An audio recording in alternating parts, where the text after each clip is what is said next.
Psychologist Lucas, and it's my pleasure to welcome one and all to the 21st in our What Talk series. For those who take the so-called aquatic ape theory of Alistair Hardy and Elaine Morgan seriously, it can get a bit depressing that there's so little interest among specialists who call themselves biological anthropologists. But there's one quality that we have that always gives me strength. I was trying to think of a witty term for it, and I have to admit I was struggling. So I used AI to come up with something which I think is pretty good, even though it's a bit of a tongue twister. A motley crew of eclectic few. The point is that although we may be few in number, we are diverse in our backgrounds and bring to the table an array of distinct qualities, skills, and perspectives. Today's guest speaker, Associate Professor Colin Hendrie, is an excellent case in point. He's a psychologist and an ethologist. That is someone who studies animal behavior and has rather elegantly combined these two fields by acting as editor-in-chief of Human Ethology, the official journal of the International Society of that subject. Colin developed an early fascination with the aquatic ape theory during his undergraduate years, and impressively, he's consistently advocated for it throughout his career, even when he began teaching undergraduates himself, passing on his passion to multiple generations of students. One notable attribute Colin shares with Elaine Morgan is that he, like she was, is a member of the Linnaean Society, which I believe is the oldest scientific society in the world. Of course, in doing so, they both therefore follow in the great footsteps of Charles Darwin and Russell Wallace. For more information about Colin, I've uploaded a potted biography, a brief abstract of this talk, and a paper he recently published about the last common ancestor onto our website. I think it was that paper that prompted Mario Vanichut to write to him and begin an exchange that ultimately led to me asking Colin to give a talk for us. Now, I have a strong and ever-growing belief that waterside hypotheses of human evolution in some form or another, the details of which we might well argue about, are basically right. They're plausible and they're evidence-based. But on top of all the material evidence, I draw a lot of extra confidence from our motley crew of eclectic few.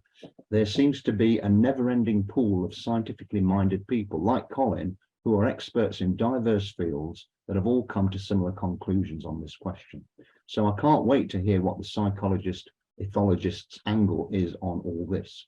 So without further delay, it's my great pleasure and privilege to introduce Colin Hendrie to give his talk, the title of which poses a question most of us are very familiar with. Was man more aquatic in the past? Spoiler alert, Colin thinks the answer is yes. Now, I must admit, it does feel quite bizarre for me to be switching hemispheres for this virtual meeting to England and actually to the city of Leeds right now, as this is where the third and possibly decisive test match in the Ashes is going on. For those who are not aware, this is the biannual big old famous cricket match between England and Australia, and England are well poised at the moment. I know Colin's a bit of a cricket fan like me, so I hope we won't be distracted from what's going on at Headingley in the next hour or so. Anyway, over to Colin. Enough of me. Thank you very much, Algis. It's been a while since I've been called elegant, so I thank you immediately. Okay, so this is who I am. If anyone wants to get in touch, please do. Just to say a little bit about Leeds, just so you know where it is. It's in the north of England, founded over 100 years ago. These are some of the buildings in the campus. That one at the bottom left is my office, is in there somewhere. I've not seen it for a while, to be honest, though, because of the pandemic, and I've managed to stay teaching online for the year coming. Leeds is famous for not only the cricket, but the Students' Union was once the biggest sort of venue in town. So the plethora of famous bands that appeared in there, Jimi Hendrix, Leonard Cohen, Pink Floyd, The Who. That's actually a real photograph. I mean, I don't know how anybody could do that, but he managed. And then, of course, time goes on, and then 40 years later, The Who come back. Instead of sex and drugs and rock and roll, they've got a cup of tea and told not to do anything too energetic. Okay, and also we have as an alumnus is Sir Keir Starmer, who's the current leader of the English opposition party or British opposition party. But we're so proud of him, we didn't actually manage to spell his name correctly on the poster, which is slightly unfortunate. Starting point. The task of evolutionary science is to take data, apply grounded methods to it and draw inferences. So we're not in the game of guessing, we're in the game of making inferences from the data such as it is that we can gather.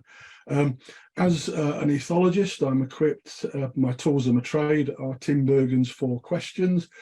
These can be applied to anything, and this is my sort of layman's version of it, because the questions as posed by Tinbergen were rather technical. But basically, if you see any phenomena, just ask the 4 questions. What does it look like?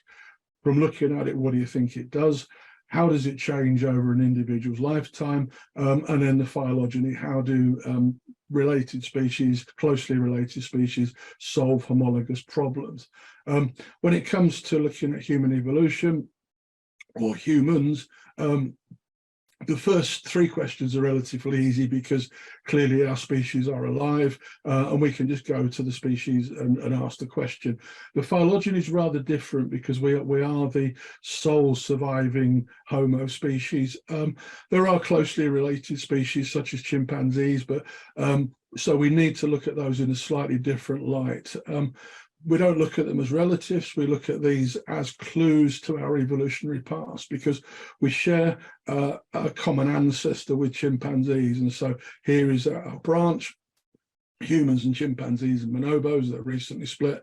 We share a common ancestor. So the point is to try and look at the behavior of all 3 species, and then try and see where the commonalities are, because those commonalities have most likely come from a common ancestor. So what do we see? Well, we can look at chimpanzee behavior. I've got a couple of film clips. I've showed them all. It will take too long, so I'll just show some examples. But as far as tool use is concerned, they will go to the top of the tree, a palm tree with a big stick, and they will pound away, because what they're trying to do is get to the palm hearts. There's a delicacy for them. They'll use leaves as cups to get water from those sort of hollows in boughs of trees and so on. They'll use thin sticks to go termite fishing. They'll put the stick into the termite mound. The soldier termites will grab onto it as an intruder, and then they'll eat those. And they'll use sticks for kind of digging and so on, in the same way that we would use a spade. Here's a film. Let's see just termite fishing going on there.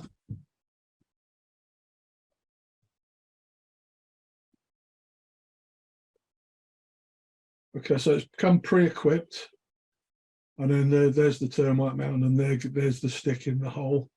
Waggle it around a bit, the soldier termites bite onto it, and there you see the chimp feeding on it. Okay, so pre-planned tool use, no doubt at all that this is a sophisticated cognitive task. I'll go on because you've seen this. This is the famous nut cracking. In certain parts of the forest, there are nuts that are too hard for the chimps to get unless they learn the skill of using effectively a pestle and mortar. That skill takes about 6 years for each chimp to learn. So this is kind of chimp university. And again, it's, this is one step removed from humans banging rocks, basically. And unsurprisingly, the artifacts, I forget which one's which because they're so similar, but these are chimp artifacts from banging the rocks going back several thousand years. These are the sort of artifacts that you would find from early hominins. So basically very, very similar technology that's in use there. And then they use sticks for digging. So here's some camera traps. I'll not show the film, but you see that the chimp has got a clear mental representation that there's a nest down there, and what it will do is dig the earth away so it can actually get to the so again, sophisticated mental operation. This picture I love. They make beds. And then more to the point, when they sleep at night, those beds are upstairs, as they are typically for humans. And I don't know if you can make it out, but there's the chimp kind of lolled out on on the tree there. And then this is a day bed, so this would be the human equivalent of a couch. You know, so they just kind of midday they'll just build one of these little temporary nests and then just crash out for an hour or two. And then there's a whole raft of tools that they use. So there are, if they live at the edge of the forest near the savannah, they'll dig for rhizomes, they'll dig for roots and so on, which jungle living chimps don't do. And then what they'll also do is to, sorry, my neighbour's making some noises there. I'll just I mean, they're just redigging their garden with a drill, so I'll just move that away. And then what you've got is things like cave use and then spears. We'll just look at that in a bit more detail. So what the chimps will do is to take a stick, they'll manipulate it, they'll sharpen the end, and then if a small bush baby is hiding in a little hole, they'll take that stick and they'll shove it into the hole, and they'll do that repeatedly, and they'll test the stick by pulling it out and tasting it for blood to see if they've killed the bush baby. So they're hunting. It's a spear. They don't throw it like a spear, but they're using it like a stabbing spear. And then there's cave use, and this is time or temperature in caves, again in Fongoli, which is at the edge of the rainforest. In that part of the savannah, it gets warm in parts of the year. So what you see in the warm parts of the year, which is the black line, is that the chimps will just go to the cave to avoid the heat of the middle part of the day. So what we've got is hunters, gatherers, diggers for roots, cave dwellers. So that, you know, this I don't need to sort of check off the list. You can see the similarities. As far as cognitive abilities are concerned, they're self-aware. So you show a chimp a mirror, they'll after a couple of experiences, they'll recognize that mirrors themselves. So you see classic pictures of a chimp looking at itself in a reflective pool. They do what we do when they see a mirror, think no horse is around, they'll sort of stick their fingers up their noses and, you know, sort of pick their faces and stuff. And then there's some just sort of delightful baby young chimps there looking at themselves. That ability, the self-recognition, is in fact phylogenetic. Not every animal can do it. And then the self-recognition seems to kick in somewhere between a gibbon and an orangutan. And certainly all our branch of the great apes are self-aware. With self-awareness comes the ability, or comes the understanding that there are others.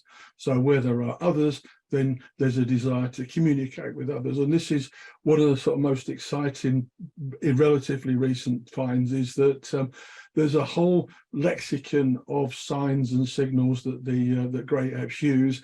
And so you can see that the recordings here, or the interpretations here, really exciting about this is you can show humans these signs and symbols, and then humans will understand them. So yeah, there's an element of cross matching just there. And again, across the whole great ape clade, you see here that there are 38 different signs, symbols, and then there are a few, each species has a few that are particular to them, but otherwise it's a universal lexicon, excuse me. They can understand each other. They can understand each other, as can we. And here you've got just an experiment that was done a couple of years ago now. 2-year-olds, before they get fully lingual, are using gestures. What's the commonality between that and the chimp gestures? Well, there's a really good overlap. So this is something that's come from the last common ancestor, so our use of symbolic gestures. This is just sort of really great. This is a captive troop, and then one day one of them decided it would look really cool if it stuck some straw in its ear, and then all the others in the troop quickly learned that, or quickly came to appreciate that having a piece of straw in your ear was really cool. So within a few days they were all walking around with a piece of straw in their ear. So chimpanzee fashion. On the darker side, they're also murderers as well. They will deliberately murder. This isn't accidental in a fight. What will happen is that 3 or 4 or 4 or 5 lower ranking chimps will gang up on a higher ranking chimp, and then they will kill it in a specific way. Four will hold its limbs down. The killer will then sever a major blood vessel in the throat or in the leg or somewhere like that. This should be incredibly rare behavior, but what was really interesting is that these little green, these blue things at the bottom of the slide are links to references, and there's been at least 4 independent observations of this behavior in 4 different places. So for a behavior that's supposedly rare, it's happened at least 4 times where people have been there to see it. So you can imagine the odds of that. I mean, it's almost as if it was a common behaviour that we've actually only seen 4 times rather than a rare behaviour. So again, shared with us. Okay, so the question is then, well, if we're so similar, the last common ancestor, there are the chimpanzees, there are us. What happened? How was it the case that we differentiated? How was it the case that we became different in such incredible ways? The rest from here is speculation. This is me trying to make sense of the data. Okay, so what happened? Well, first question is, when did it happen? We know from just sort of everywhere that chimps and humans split about 6 million years ago, but that was the end point of the split, not the starting point of the split. So when you look back at the molecular clock, and then you adjust the molecular clock, because chimpanzees are basically they mutate very rapidly. When you adjust for that, you can see that the differentiation started somewhere in the order of 11-12 million years ago. There's no precision about this, but the molecular clock is indicated that the split started well in advance of when the fossil record indicated it was the case. So there's that sort of gradual split. So what we're looking for then are events that would coincide with that time to see what was happening. So the where question is, well, of course, Africa. I think I may well be the only person so far that I've read that doesn't think that we originated in East Africa. I think we originated in West Africa. The two are not greatly far apart. That's Lake Victoria there. So here's the Congo Basin. They're not greatly far apart in distance, but the conditions are very, very different. And I think it's important to put our emphasis on West Africa for that original sort of differentiation, rather than look at East Africa. Why East Africa? Well, basically because that's where our group of the great apes are. That's where the chimpanzees and the gorillas are. That's where the bonobos are. These are the distributions. This is the West African chimpanzees. Clearly there's been I don't know if you can see, but the yellow lines, clearly there's been a lot of human disruption there, breaking that up. But effectively you've got eastern populations, western populations, and central populations. The bonobos are uniquely on the southern shore of the Congo, so then also known as the southern ape as well. But nonetheless, the Congo is where others of our kind come from, so it makes sense to be looking in that area. We're so closely akin, or we're so closely attuned to the other primates in our group, that we can look at those faces, and given enough time, we will be able to individually recognize each one. Okay, so just like they're a member of our own species, already in the few seconds you looked at that slide, you can see very clearly that there are differences, and with those differences then will come recognition. We're very, very close to these guys, so that makes sense there. The other thing is, if we start looking into sort of in more detail, the endogenous retroviruses are quite a good indicator. Endogenous retroviruses are things like HIV/AIDS. These are viruses that sort of basically invade the host, and then they insert themselves into the host DNA. That's the retrovirus part. So they insert themselves into the DNA. If the DNA that they've inserted themselves into is a germline, if it's one of the sex chromosomes, then that is then forever in that species. That would then go forward. That will be transferred in reproduction and so on. So with the last common ancestor, you can see that there are common retroviruses, and then you can see there comes a point of split, which so where humans start to get their own unique retroviruses, and that's in the order of sort of 7, 8, 9 million years ago. It's right in that slot. Okay, so we see the split on retroviruses. It's right in that slot. The fact that we're sharing the viruses tells us that we're in the same place, because these are contaminations across species. The same goes for malaria. This isn't quite so precise because the history of the malaria is forever changing because it's rapidly mutating, but the estimates are that malaria goes back about 7 million years. These are the different areas that we talked about of the distributions. The west of Africa, the west of the Congo, is the malaria area, and what you see in there is that there is the parasite. There's going to be a species jump. So wherever a chimpanzee and a gorilla and so on, where they get the malaria, there's a species jump. One of the species has had it, and then what happens is that it jumps onto the other species eventually. So again, that gives you an idea of proximity. You must be in the same area in order to get that kind of infection. And then lice are also really interesting, if you like that kind of thing. We have head lice, we have body lice. When you look at the DNA of those, the evolutionary history of those, that's great, because that actually tells you that we've been wearing clothes for about 100,000 years. And the reason why we know that is because the body louse is lives in a specific niche. It lives in our clothes. So in order to have that, you need clothes for that niche to exist.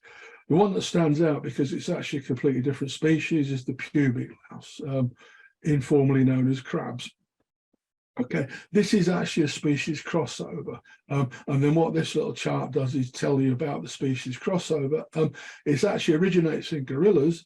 And then what's happened is that that pubic louse has then jumped over to humans. Okay, the pubic hair is very angular, the same as gorilla hair is very angular, which is why that louse doesn't go into our heads and so on. So that's really quite important.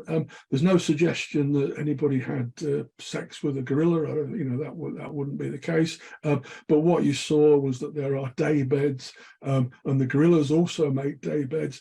And so you can imagine that there's some sort of very tired ancestor of ours and just say, well, I won't make my own bed, I'll just lay in that gorilla's bed, and then you can see that that's how the contamination happened. But the interesting thing is that happened about 3 million years ago. Okay, so a little bit later than the period we're looking at, but what it does tell us is that there were members of our species, or ancestral species, and ancestors to the gorillas.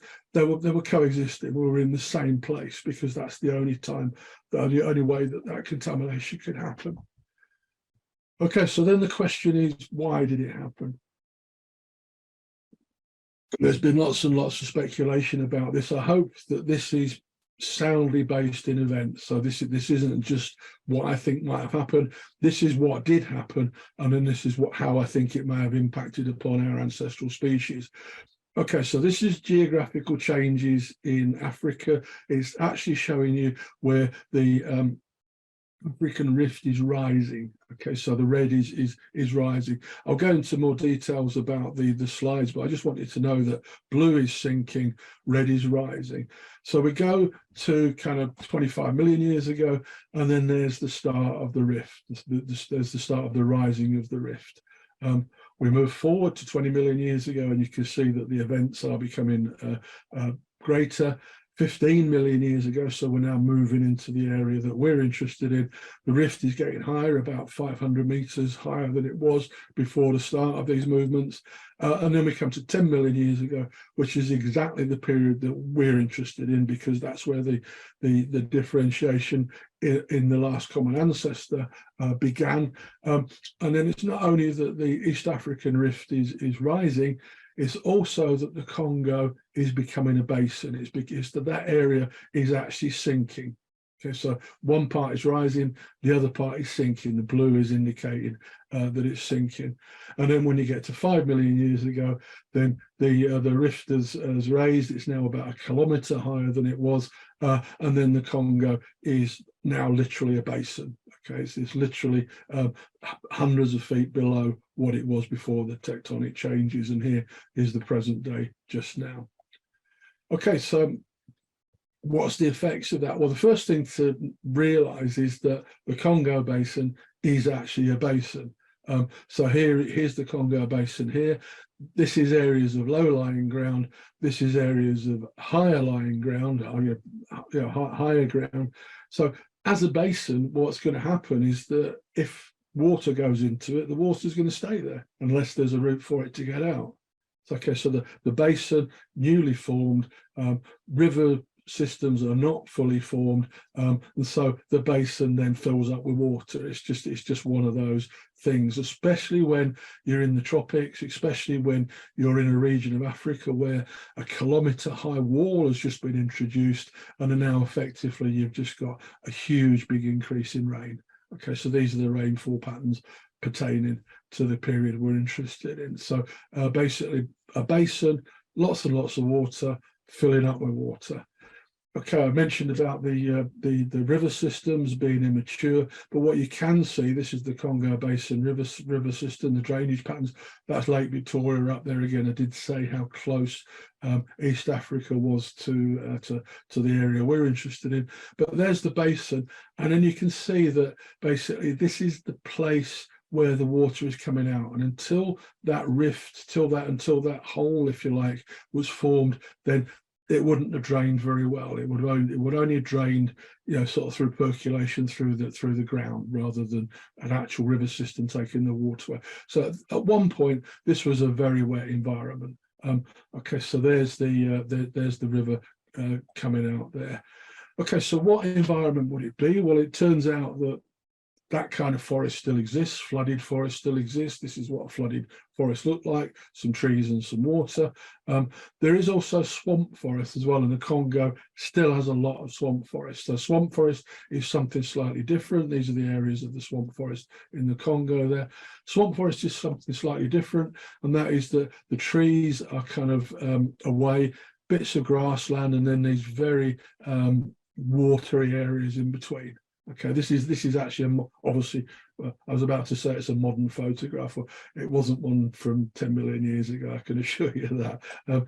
Okay, what's the issue with that kind of area? Well, it's just very hard to get around. It's muddy. It's absolutely muddy. So as a gorilla, they come to these areas because it's very rich in kind of iodine-rich plants and so on. They don't really like it, but look at the mud. Look at how muddy that area is.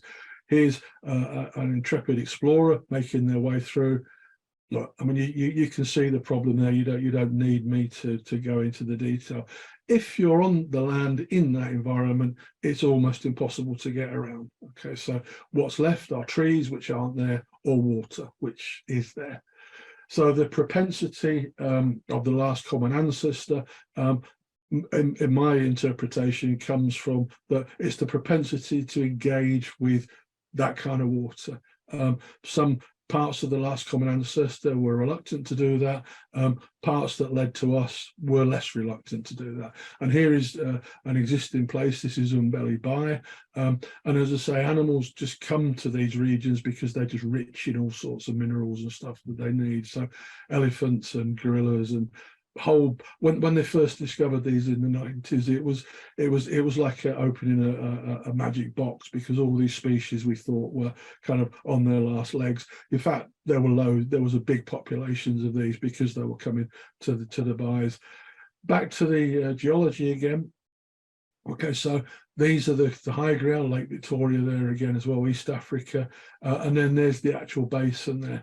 The thing I want to draw your attention to is that as the river systems formed, as there was this breach, there is a fan. So basically, again, you'll know the story of Amazon water is, as it goes into the sea, still fresh 600 miles into the ocean. There's so much water. There's the same thing here, but what you've got is the fan, that the drainage is producing a fan that basically goes into the ocean. And then this is just something taken from Google Maps. There's the Congo fan. So you can see that the force of the water is making a pattern, and it's clearly having an effect. So going back to the idea that there was the basin, going back to the idea that the basin was like a basin full up with water, and then going back to the idea that eventually it started to drain as river systems became more mature. Do we see evidence of that? The answer is yes, we do. So 20-30 million years ago, remember that the uplifting was only just happening and so on. You've kind of got these are sediments, okay, and the sediments are kind of like sludging out. You know, you can just imagine like very slowly and then fanning out in a very broad area. So it's just slow leakage. We move forward to 10 million years ago, and there's the uplift there, and then the spread is narrower because the speed of the water is increasing. So the basin is full, but then there's more water in it, so the speed of water coming out is there. And then we move forward again in 5 million years, and then literally the water is rushing out now. So it's like pulling the plug, the water is rushing out, and it's actually cutting into the force of that fan is now cutting into the previous sedimentary layers, and then it shoots off upwards because it meets an Atlantic current that takes it away. So the point about there's the basin, it was very, very wet. Then it started to get drier, even though it's still quite wet now, is borne out by the geology. Okay, and then again, I know because I've looked at a couple of previous talks, I know you're familiar with these, or some of these photographs, but maybe they're to make a different point. And the different point is to say, look, it's the propensity to engage with water that's the crucial thing here. So here are chimpanzees. They've come from the part of the last common ancestor that didn't like the water. They stayed away from it, and just that lovely grimace there that, you know, they're staying away from the water. Even to this day, in flooded forests that I mentioned that still exist, chimps will find the higher ground. They won't engage with the water. They'll go to the higher ground to stay away from the water, so they don't like it. That's actually a conservation issue, because where the flooded forest is flooded, they go to the higher ground, then they're clearly there's an increased density of population. Poachers can find them, and poachers know that. So that's an issue for the chimp. Bonobos, remember where the bonobos came from? They split from the chimp line only a couple of million years ago. They exist in the southern part of the Congo, which means that they were part of the chimp line that was brave enough to cross the Congo, and the Congo is a mighty river, so they must have been pretty brave to do that. And look at their behavior in the water. They're not going to swim laps, they're not going to do they're not going to swim the channel, but look, they're having great fun. They're just sort of kids in a paddling pool. I think that's just absolutely superb. Why wouldn't you stand on your head in a stream, in a river, in a jungle? And then excuse me, and then you've got humans. This is actually from an advert for a soft drink, but the point I'm making is that our contact with water is exuberant. We do it for fun, we do it for pleasure, we do it every day for personal hygiene. You know, so there's a whole different relationship that our branch of the last common ancestor has. These are parts of the rivers in the Congo. This is the Lomami. This is the sort of thing that the bonobo would have crossed. You know, so and this is the sort of environment that we would have engaged with during the period I'm talking about. And again, you've got the flooded forest here. Unless the species is prepared to engage with water, then it's going to be restricted to these little islands here. Yeah, so that's the important point. So the important point is that chimpanzees developed from the branch of the last common ancestor that didn't want to engage with water, so they were restricted. We came from the branch that were happy to engage with water, or at least did engage with water, and then so we're no longer restricted, because these then become pathways, these become routes of communication, and so on. So was man more aquatic in the past? Were human ancestors more aquatic in the past? Yes, there's no doubt about that. It just follows on from the experience that they were having. It follows on from the environment that they lived in. And then there's further proof. I mean, again, not last common ancestor, but very quickly you see that Homo erectus from a couple of million years ago zooming all over the world. Okay, so but what we know specifically about them was that they were seafarers, because their artifacts, their remains, are found in places that were never ever in contact with the mainland. So this species had made its way to those places. So, and again, Homo erectus, I mean, we're almost sort of fully formed at that point. Okay, so these, again, I know that you're wonderfully familiar with these, but sort of the plane of the hips and the hind limbs, the same as marine animals. The fact that we're naked. I have to tell you that when I was lecturing, that students this year were actually quite shocked that that there were pictures of naked people in lectures about the aquatic ape. I wonder if they realised that we're actually naked under our clothes. They felt they were a bit uncomfortable with it. But anyway, so assuming you're not, there's some naked people to demonstrate that we're naked under our clothes. A whole summary that if I was lecturing or when I used to talk about this in detail, I don't need to do this anymore. Right? There's a shorthand, wonderfully done, and then Desmond Morris has made a program some years ago now where he actually summarizes the whole theory. And I asked Al just, he said that no one has shown it before, so I'm going to show you just a few minutes of this clip. I regard this as a complete victory, because remember that Elaine Morgan wrote her books, became interested because Desmond Morris was just such a sexist. His whole theory was male based, and so he's come round. So if the person that sparked off the debate has now come to agree with it, then I think we can say we've won. The traditional view, and it's only a guess, is that our ancient Can you hear that, by the way? Did you hear the voices there? Good. Okay. ancestors left the cover of the forest and moved out onto the open plains in pursuit of large prey animals. Once in open country, they had to face a hot, dry, exposed environment. How did they adapt to it? Other animals that live in hot, dry environments have evolved special survival mechanisms that reduce their water loss. Surprisingly, we have none of these. We have to drink more than any other land mammal, we sweat more than any other mammal, and we die quickly if we overheat. We have dilute urine and moist dung. These 5 qualities contrast strongly with the water economy of the typical savanna-living animals. The truth is that we're simply not well adapted to savanna living. So what did we do when we left the protection of the undergrowth? The traditional view of how ape became ape man has recently been challenged. It's thought that there might have been a vital intermediate stage. Instead of coming out of the forest and straight onto the open grasslands, the idea is that our remote ancestors went instead to the water's edge. There they went more and more into the water, becoming what you might almost call an aquatic ape. Newborn babies, under careful supervision, can swim without any training. Placed in a prone position in warm water, they show no panic, keep their eyes wide open, and automatically hold their breath. Champion breath holders can hold their breath for up to 3.5 minutes underwater. This and the swimming ability of the newborn are, to say the least, strange qualities for a savanna-living animal. There are a number of other aquatic features of our species. We have an unusually strong diving reflex that slows down our heartbeat when we put our face underwater. Like other aquatic mammals, but no other primates, we have a layer of blubber beneath our skin. We've lost the long, shaggy coat of other primates, making us more streamlined in the water.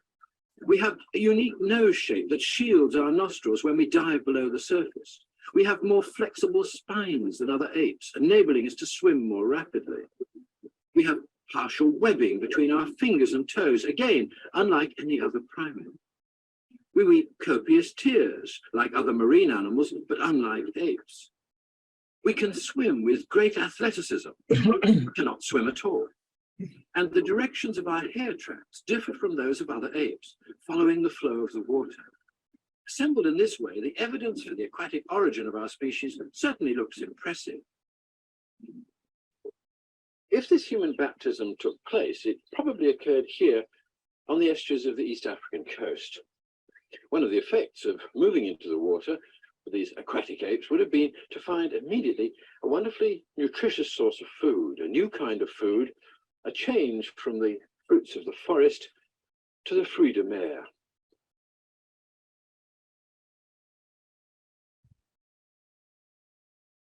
These small buoys in Kenya's Rift Valley are behaving rather like otters, catching fish without the aid of any weapons. They're living today in the very region where the human species evolved. Could this have been the preferred way of life of our early ancestors several million years ago? A switch to an aquatic lifestyle would suddenly have made available a high-protein diet that would have reduced the amount of time they had to spend finding food. This would have given them more opportunities for other activities, activities that could have led them to develop important new skills. Their ancient ability to open tough nuts and fruits would have made them immediately adept at cracking open the hard shells of a great deal of easily collected seafood. Marine mollusks and crustaceans would have had no protection from the attacks of this new type of predator. They were a plentiful food supply just waiting to be exploited. Furthermore, a diet of fish and shellfish would have provided the aquatic apes with an enriched source of the fatty acids that are important for brain development. An aquatic ape could easily have become a more brainy ape. I show that to the students, and as I say, as Al just said, I've been teaching this stuff for best part of 40 years now. When I teach it to the students, I present it as one part of a debate, and this is the other debate. You guys are very, very familiar with the debate, and you know the intensity and the heat that was generated by it. I've chosen to use these Kamar courses to sort of illustrate what's going on, because you know the intensity of the attacks that came in this direction obviously required a defence, and then we've obviously got the more recent book as well. I present it to the students and I ask exam questions about it, so I get an insight into what their thinking is at an advanced level. These are level 3 final year student essays and so on, and I hardly ever see anybody that disagrees. I don't know if it's maybe I'm very biased in my presentation, but I think all those people, I mean, thousands of people now have seen this, and they've come to accept it as just reasonable. It's self-evident, I think, is the, as it says in the American Constitution, you know, it's self-evident that this is how it is. I present the debate. The criticisms that have come this way have been just not reasonable. I mean, it's very hard to present them as reasonable. But anyway, you know them all. You don't need me to tell you about that. Excellent book. I've got it. Thank you for your recommendation for your book about Elaine Morgan. It arrived a couple of days ago. I'm looking forward to reading it. Thank you. Okay, and then the way I present this is, okay, these are the people that are discussing it, and then I just show this picture. Okay, was man more aquatic in the past? There's nothing more to discuss. Once you see that, once you realise just how superbly adapted we are for a water environment, then there is nothing more to discuss. And again, a naked body that the students found, I'm genuinely disturbed that students don't seem to know that we have no clothes under our clothes. Okay, the other important thing then is to realise that if the whole ecosystem had changed, which it had, I'm talking about a large area of changing, then these environmental impacts would have impacted on other species. So we would expect to see this with other species. So do we see waterside, aquatic type adaptations in animals that we share an environment with? Well, elephants, they've got no fur. All these rhinos and hippos, furless, living in water. Pigs as well, depends what sort of pig. Some are naked, some are hairy, and so on. But it's very clear that these form part of a group. If you were to come at this as a complete, you know, that alien zoologist coming to look in, you would see these as a group because they all share the same characteristics. And I think that what's really interesting is that they're all large-brained as well. So there's something about being in that environment that basically makes the Aphrothera and the 2- and 3-toed animals there they become large-brained, or they have large brains, and I think that's just a really interesting observation, and that's a route to go down in future. It's another nice film. I've forgotten about this one. If you want to see whether animals are water adapted, just look at them in water.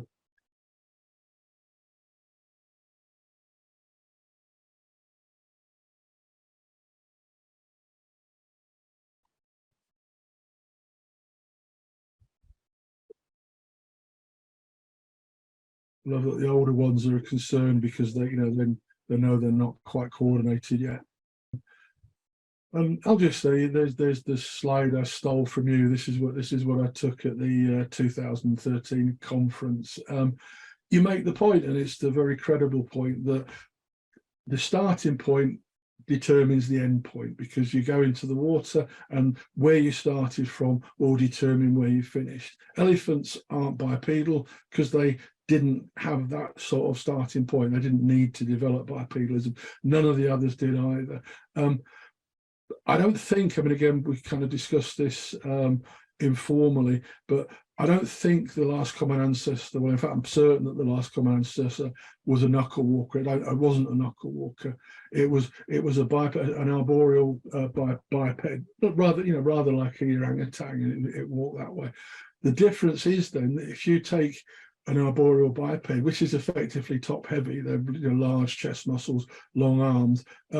You take the trees away, then what the biped is going to do is flop forward because it's top heavy. So that's in the direction of knuckle walking. So you expect chimps and gorillas to have developed knuckle walking in that sense. For us, because we stayed in the water for a period, then that's where the bipedalism came from, just as Algis is saying. That was a great conference, by the way, and thank you for anyone here who organised it. The thing that still sticks out in my mind is just the heat that was generated. I mean, it was, the people that don't like this theory really don't like it. It's almost as if they're not to be persuaded. Algis talks about the wading hypothesis, everyone else does. These are kind of heat maps and so on.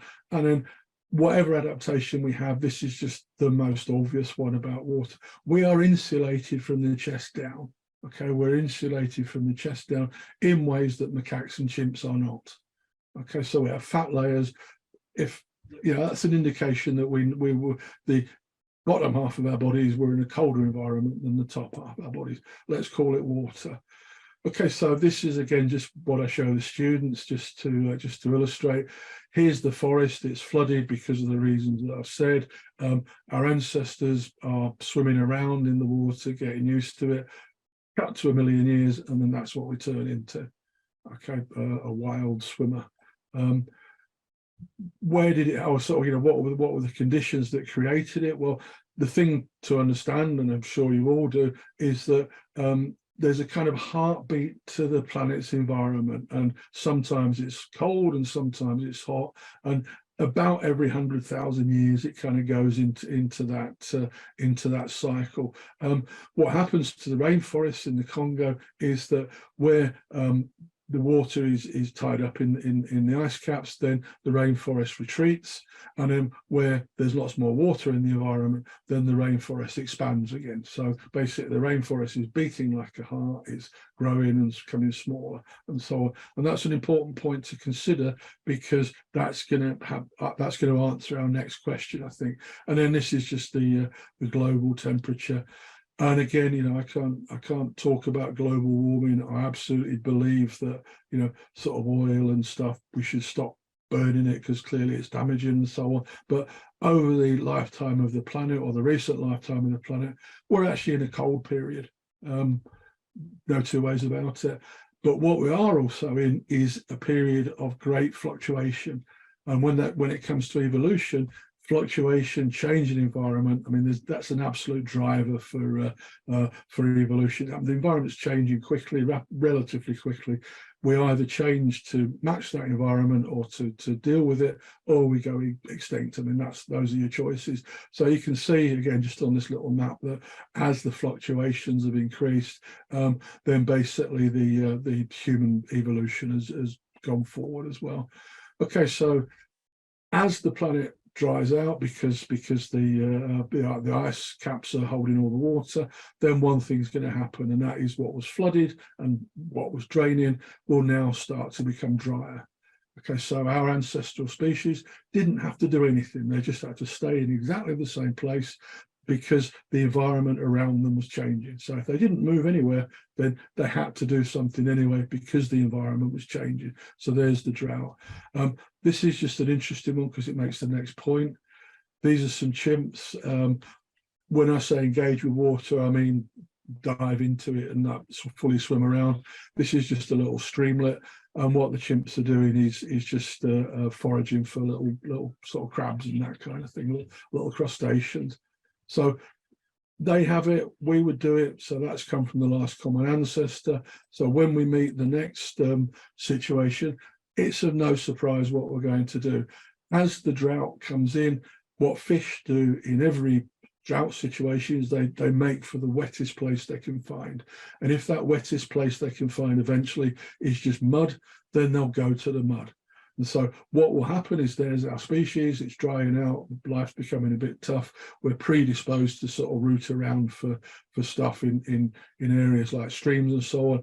Bam, there's fish. Okay, there's so much fish that we can stop having to make omega-3 oils that we absolutely need to have, but we don't need to make them anymore, just like we don't need to make vitamin C. Because there's so much fish, there's fish in abundance. As someone who's given up eating meat and only eats fish, it's not a wonderfully inspiring diet, but I suspect for the ancestral species that that would have been a complete bonanza for them. And then finally, the drought bit in, and then where there's a drought, species have no choice but to move. You know, there's no, you can't stay because you like the area. You can't go. So a conclusion then is that the last common ancestor line split, and I think my proposal is that it's split on the basis of propensity to engage with water. That simple thing alone is enough to explain the different paths that the chimpanzees and we went on. Climate instability, fluctuations and so on. The uplifting of East Africa, I think, is crucial because that created the basin, the Congo basin, that put us in the wet environment in the first place.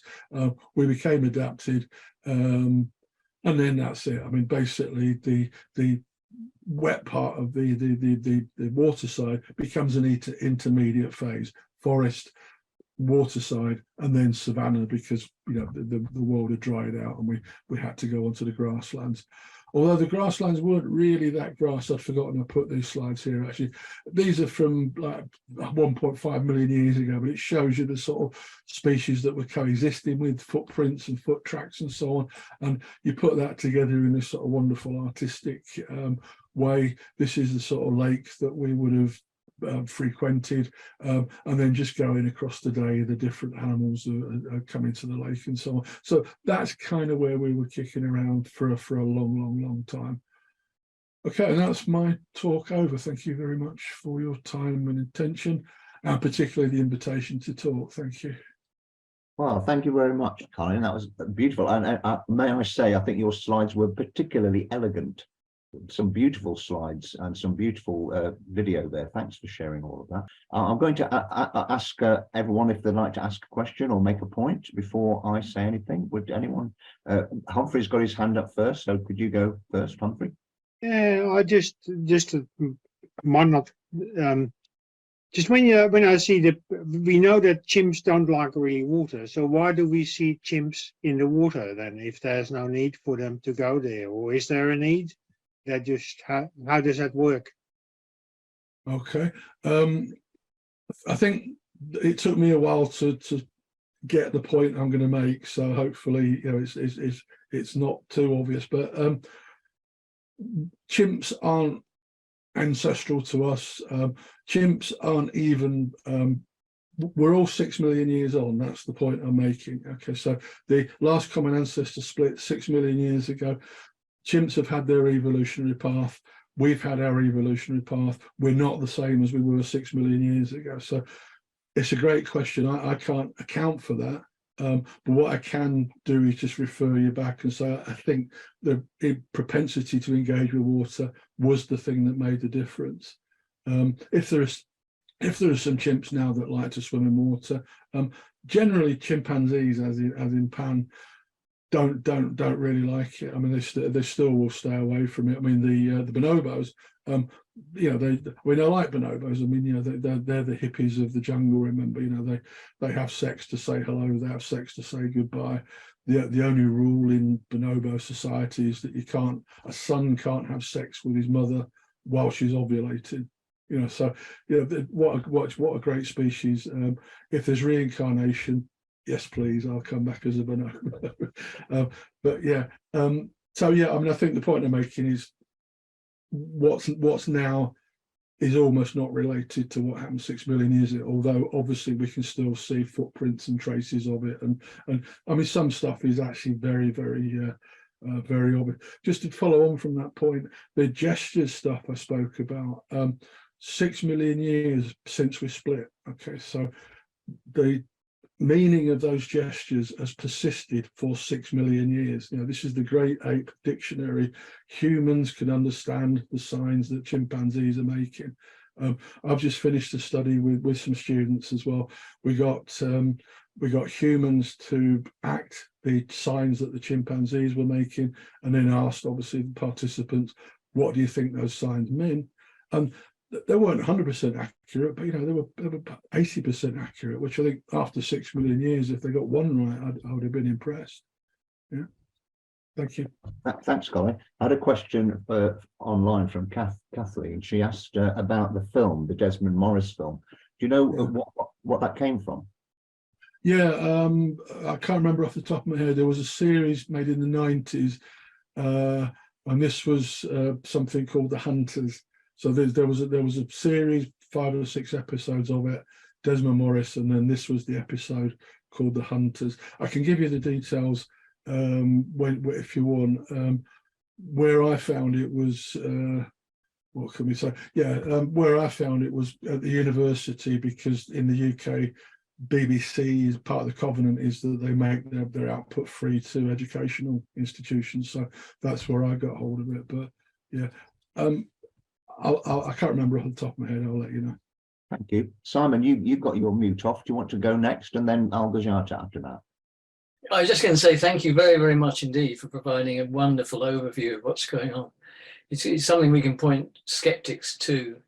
You can very quickly absorb the impact of what we are saying. And as you say, students and people who see it are won over very easily by such a presentation.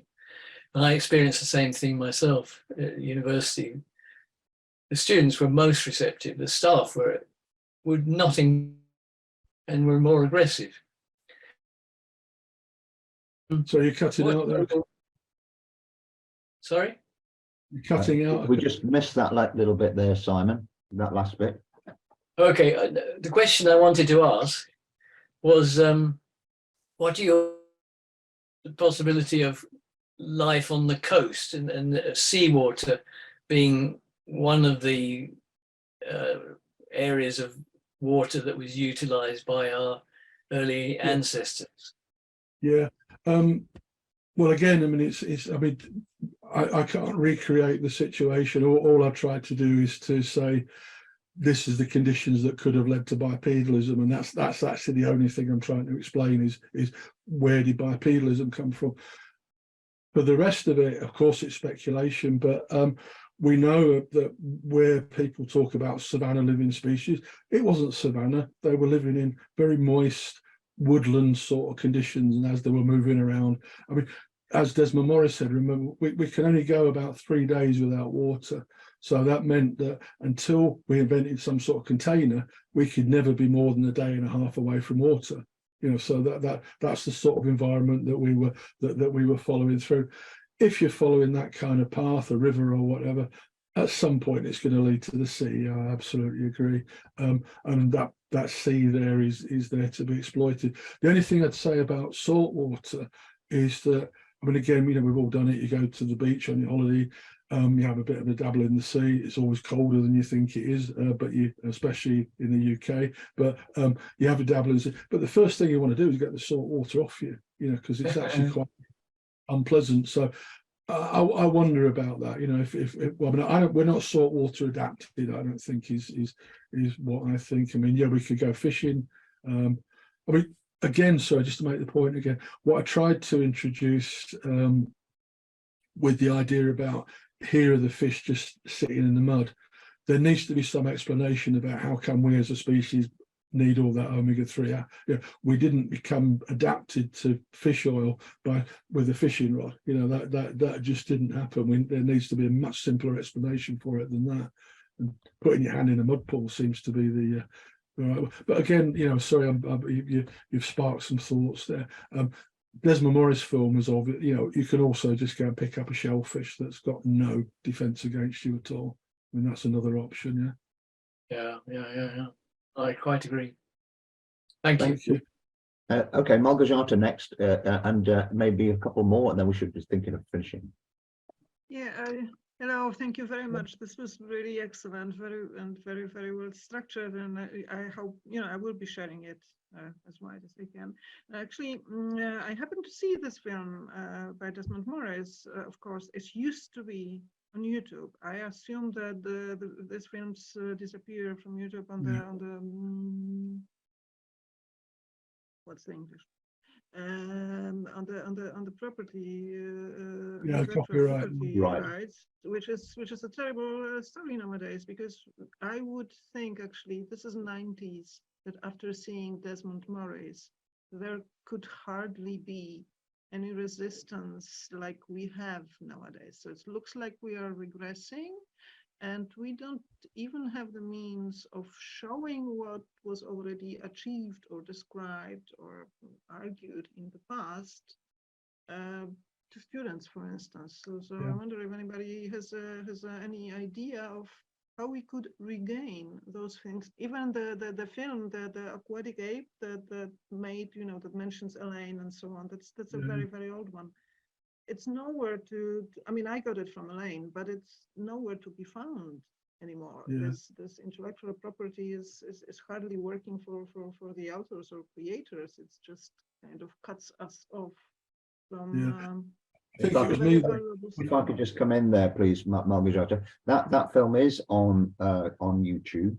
I link to it all the time. I'll put a link on the website after the talk on Monday. So, but it is there. Great, sorry, Colin. Do you want to? I was just saying. I think it was me that put it up. I kind of buried it away in a quiet corner. Just in my animal behavior, because I used to teach animal behavior.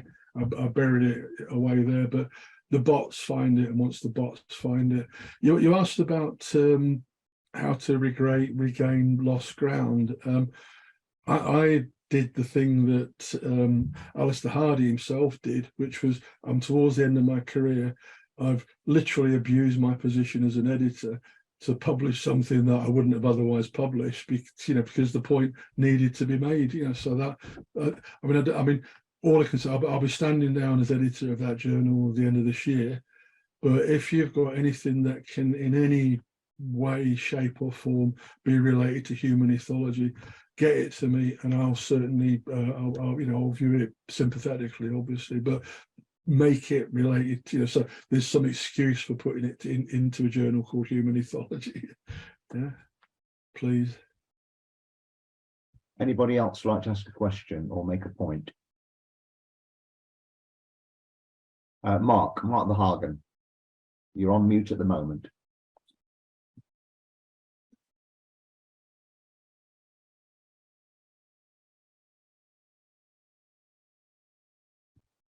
Just waiting. The question in the chat was, it was the journal's just called Human Ethology. You'll find it on the ISHI, the International Society for Human Ethology website. So it's got its home there. While we're waiting for Mark, has anyone else got a question they'd like to ask? Francesca, you're ready. You go next, and then Mark. Okay. Thank you, Colin, for your talk. We've exchanged emails as well fairly recently. You mentioned in your talk about the lice connection, and also you mentioned some retroviral that we share with chimps and gorillas. You didn't go into that. Obviously, that would take an extra talk probably. But I just wondered if you could perhaps share or give us an idea of what kind of time period we're talking about, or what sources you have for this, or where I can look further for more information about that. Well, I would have referenced it, so I can let you have the reference if you email me to ask for it. I mean, so again, it's all evidence based. This is all stuff that's in the literature that I've just bent to I've bent to my uses basically. The way the retrovirus stuff works is the molecular clock effectively, and what you're doing is counting mutations back through time. And so where there are X amount of mutations, okay, that relates to that amount of time. The molecular clock is imprecise. It's got at least 2 errors in it, but luckily those 2 errors counteract each other. So it's more or less in there. So you can't say per calendar year, but you can say this mutation cropped up roughly this period. Okay, so you can follow the retroviruses because you know what the sequences are.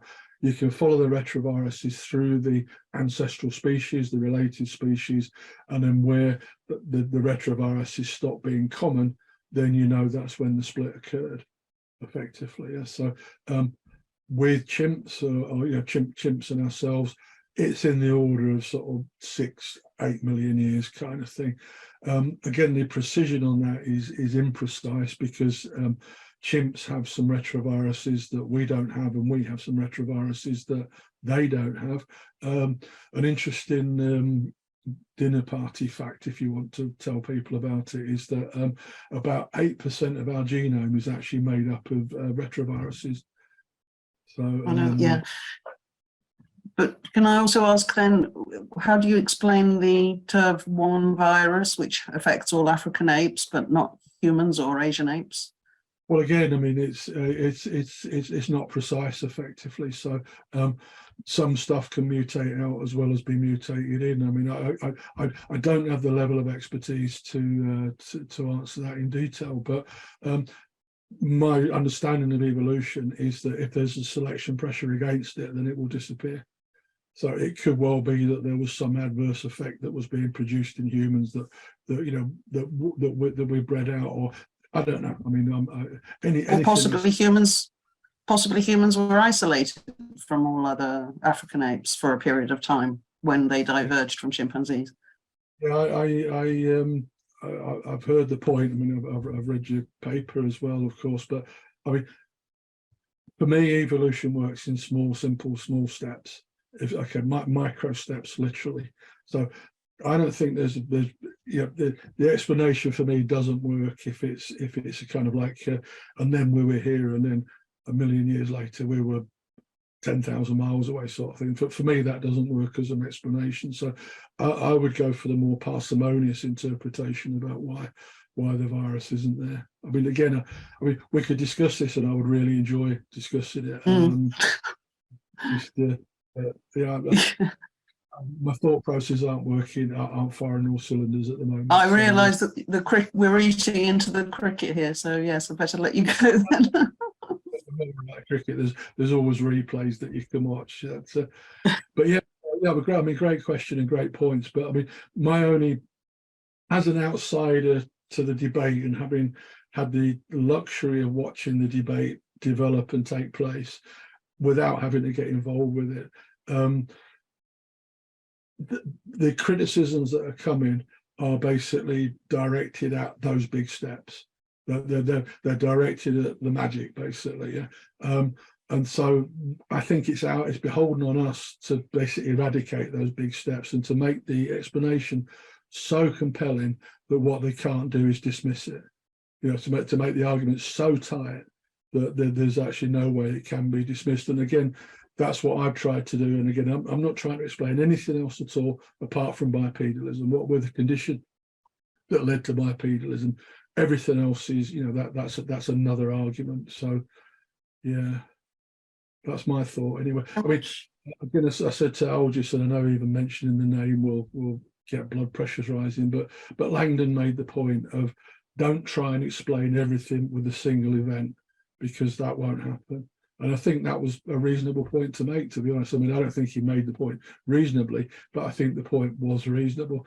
And of course, Elaine, in her enthusiasm for it, you know, in all her books, she was trying to explain everything in just in this one thing, you know, which on that, by the way, I showed you the tectonic changes and so on. The Hadar Highlands didn't drift off Africa and then come back again. That just didn't happen.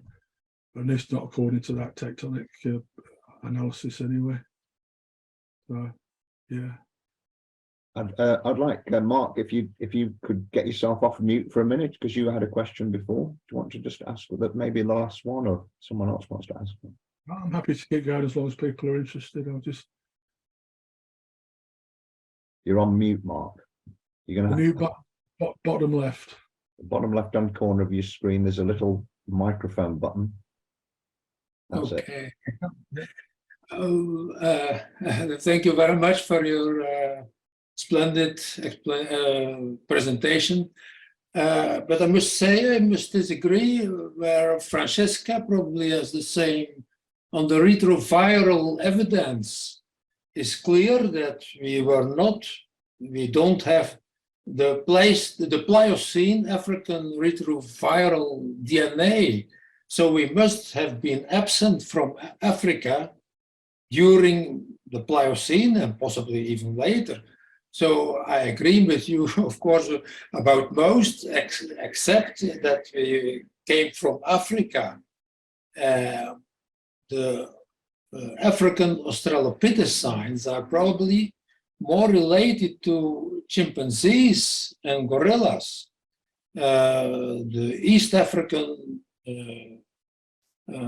Australopithecines have remarkable resemblances to gorillas, and the South African Australopithecines to chimpanzees. And meanwhile, the retroviral evidence seems to suggest that we were in Asia during the Pliocene. Most likely, we were following the southern Asian coasts. And one of the first Homo erectus is found in Mojokerto. It was a coastal plain. It was found amid shellfish, and so this creature Homo erectus had pachyosteosclerosis, very thick and heavy bones, which were only seen in slow and shallow divers. So we were probably following the southern Asian coast. But I wonder what are the chances that of fossilization in the inland or else versus the coastal at coastal places. The chances of getting fossilized, I think, are much less than inland. So, well, that's. I admired your presentation, very detailed and very beautiful pictures, but I think here we disagree, but fine. That's a minor thing. Huh? There's an Afrocentrism that is not, we came, in my opinion, we came from Southern Asia, from the Indian Ocean, and we didn't, the last common ancestors of the chimpanzees and homos and gorillas, in my opinion, they lived in the Red Sea, in the incipient Red Sea. You showed your a beautiful illustration of that. And they were, I think, they were aquarboreal.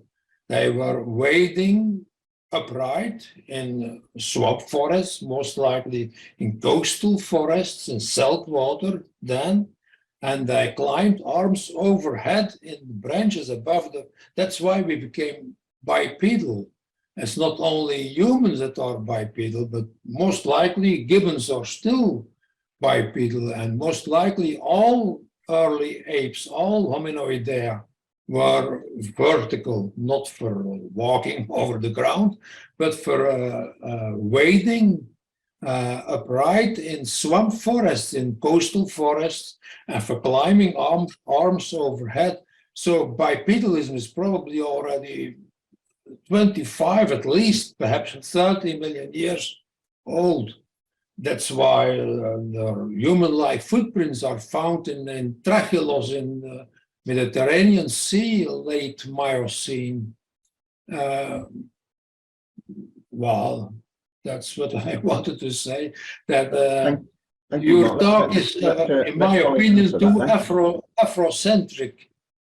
This week, it happened, in my opinion, it happened more in Southern Asia, Southeast Asian, perhaps even. Java, Mojokerto, Homo erectus is in Southern Asia.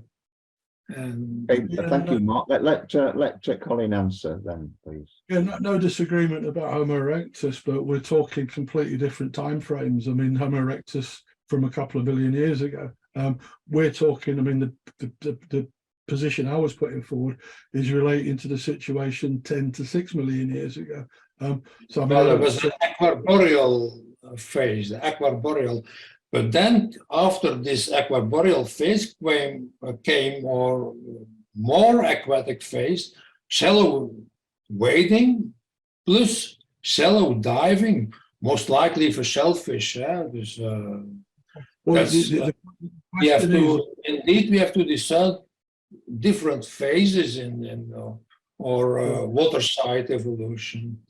Yeah, the question I is agree, but, Mark, please, Mark, let Colin answer. okay. the question is always going to be, what's the evidence? Okay, we've all got ideas. We can all paint wonderful ideas, and that's actually what we've been doing for 40 years, painting some wonderful ideas. The point I'm making is it must be, I mean, if we're going to move forward, it must be backed up with evidence. Every point we make must be supported by an observation.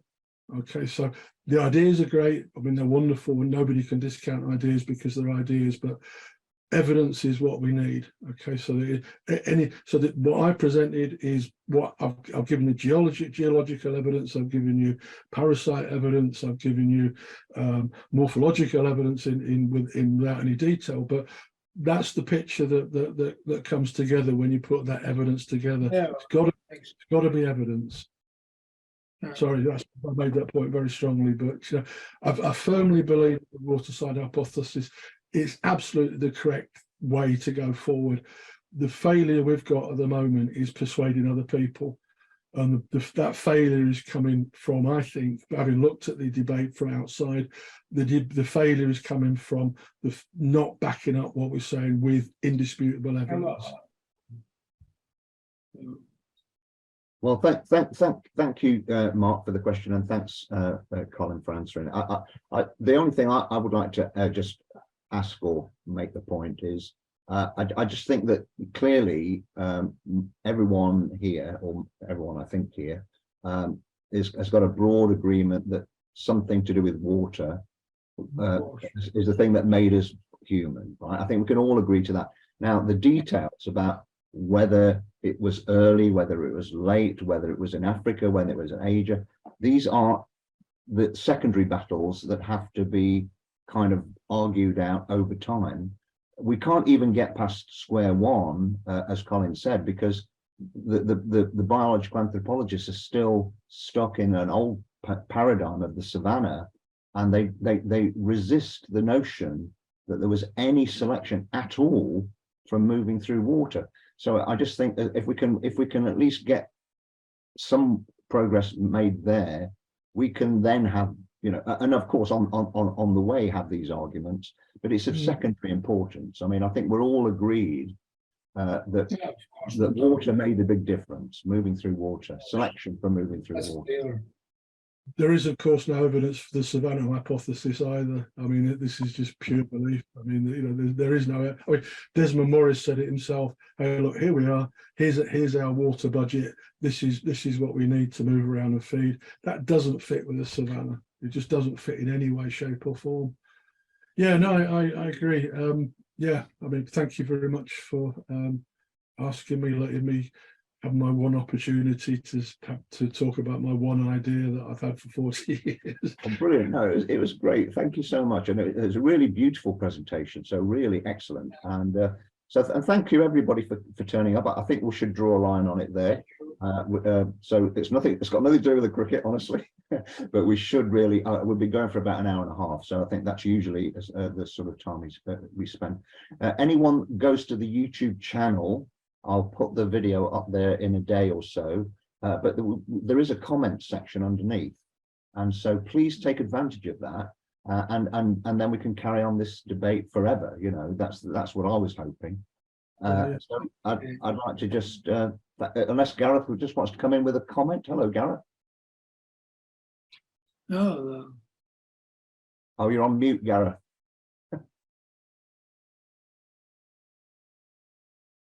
Always forget that. No, nothing special to add.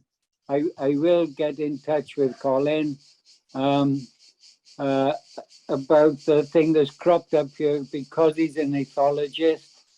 The thing about the largest mammalian migration on the planet, which is humans going on seaside holidays. And there's some compelling stuff in there. I'm sure he'll enjoy it. Thanks again for the talk. Very interesting, yeah. If anyone needs from me, just email. Okay, thank you very much, sir. Bye-bye. Okay, all the best. Thank you. Thank you. Thank you. Thanks a lot. Thank you. Thanks, Francesca.